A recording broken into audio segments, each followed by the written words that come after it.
Fala, meu querido aluno e minha querida aluna do sexto ano, tudo bem?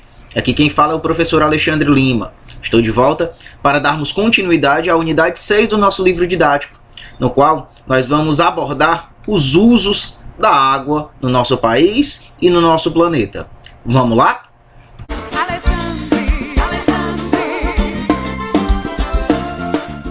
Meus queridos, vamos iniciar este capítulo realizando uma leitura deste infográfico.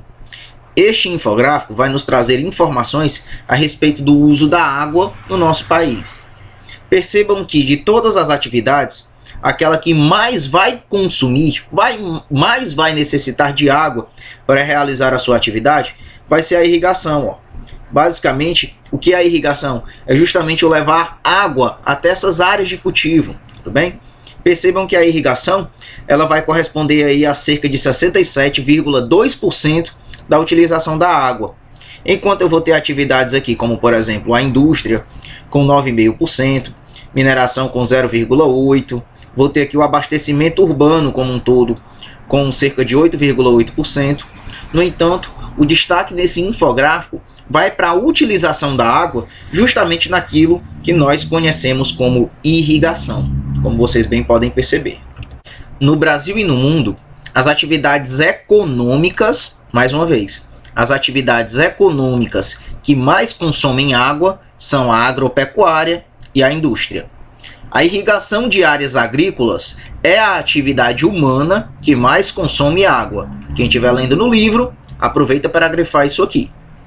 A quantidade usada varia de acordo com o tipo de produto cultivado, as características do clima e do solo e as técnicas aplicadas. Até o século XIX, o consumo mundial de água foi aumentando lentamente. A partir da década de 50, porém, esse consumo teve crescimento acelerado. Os principais fatores que explicam esse fenômeno são o aumento da população mundial, crescimento das cidades e da produção industrial e agropecuária. De acordo com a projeção da ONU, a demanda mundial por água potável vai crescer 55% até o ano de 2050. A situação é preocupante, pois no ano de 2018, cerca de 844 milhões de pessoas, gente, já não tinham acesso à água potável próximas de suas moradias. Além da desigualdade no acesso, há grandes diferenças no consumo e na distribuição de água ao redor do planeta. Há países com muita disponibilidade, enquanto outros apresentam pouca disponibilidade do recurso, ou seja, a escassez de água. Observe o mapa. Vamos ler de maneira mais cuidadosa este fragmento. Há grandes diferenças no consumo e na distribuição de água ao redor do planeta. Há países com muita disponibilidade, enquanto outros apresentam pouca disponibilidade do recurso. Vou dar um exemplo de país que apresenta uma grande disponibilidade deste recurso. O Brasil. O Brasil ele é um país que apresenta uma grande disponibilidade de água. No entanto, dentro do nosso próprio país, nós também podemos ver essas diferenças. Eu vou ter regiões onde a oferta de água ela vai ser muito pouca, né? A disponibilidade de água ela vai ser muito baixa. Quer um exemplo? Sertão nordestino. Aqui no sertão nordestino, geralmente passamos por longos períodos de estiagem, né, devido à escassez de chuvas, né, devido à ausência de rios perenes. No entanto, no nosso próprio país, nós temos regiões onde a oferta de água, a disponibilidade, vai ser muito grande, como é no caso na região da Amazônia. Por isso, gente, cabe a nós cada vez mais termos cuidado com este recurso. Afinal de contas, aqui do lado, né, praticamente, aqui no nosso estado, na verdade, nós podemos observar casos de pessoas que têm que andar quilômetros e quilômetros para poder conseguir, né, baldes de água. Enquanto que muitas vezes nós temos nas nossas residências e não tomamos os devidos cuidados. Observar este mapa de disponibilidade de recursos hídricos no nosso planeta, em metros cúbicos de água por habitante.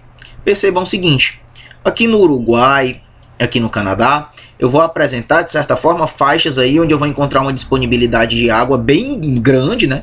Uma grande disponibilidade de água por habitante. No entanto, devemos também perceber o seguinte, por exemplo, aqui no Canadá, eu estou falando de um país que apresenta uma baixa densidade demográfica.